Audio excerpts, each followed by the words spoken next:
You may have heard the term glycemic index or glycemic load when talking about foods. While the definitions are pretty straightforward, the actual numbers are a little bit more complex. So first, the definitions. The glycemic index of a food is derived from eating 50 grams of that specific food and comparing it to 50 grams of sugar. This tells you how much blood sugar rises by consuming that specific amount of food.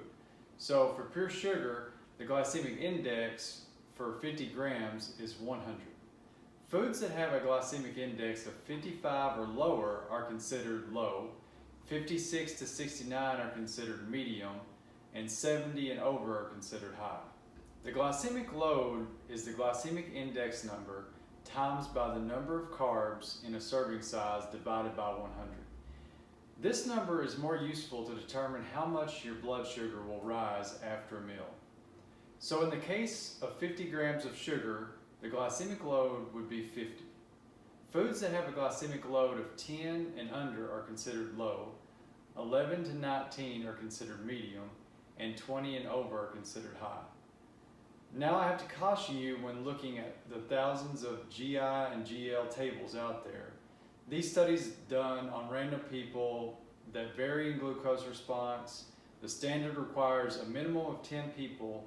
They average all those results and get one number for each food item. This means you'll see a big variation from person to person. You could even see a difference in the same person 3 months apart.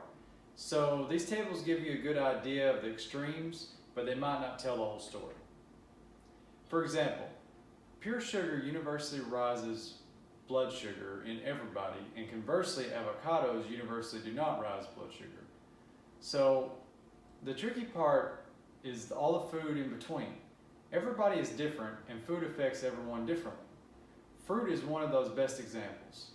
Some people do not get a big rise in blood sugar from fruit, while others have a huge rise similar to pure sugar. This is why I recommend testing yourself with a blood glucose monitor before and after eating certain foods. This will tell you exactly how much blood sugar response you have for different foods. Also, you can change your diet to reduce carbs and get your blood sugar in check, and you will see different blood sugar responses to the same foods. Let's say you want to see how much one apple will affect you. Make sure your blood sugar is set at your normal fasted blood sugar level, then eat a whole apple and nothing else. Also, make sure to drink only water during this test. Measure your blood glucose after 1 hour and again after 2 hours. If after 2 hours it's still high, check again after 3 hours. This will be a very simple way to know how specific foods affect you. What I like to do is check my blood sugar before and after different meals to see how they affect me. My normal fasted blood sugar is in the 80s. So when I eat a low carb, high protein meal like say steak and vegetables, I would expect to see my blood sugar around 105 between 1 and 2 hours later. By hour 3, I should be back in the 90s, and by hour 4, I should be back in the 80s. If I try a new food and see a number over 120, I will narrow down what caused the higher spike and try to eliminate that, or at least reduce it the next time I eat that meal. This has worked extremely well for me, but my numbers are very specific to me today. When I first started my low carb diet, my blood sugar was around 100 after fasting and would go over 120 for a low carb meal. Basically, in 2 months, my blood sugar has shifted down by 20 points on average. This allowed me to see fat loss I never thought possible, given me more energy, I have less brain fog, and it's given me an overall better outlook on life.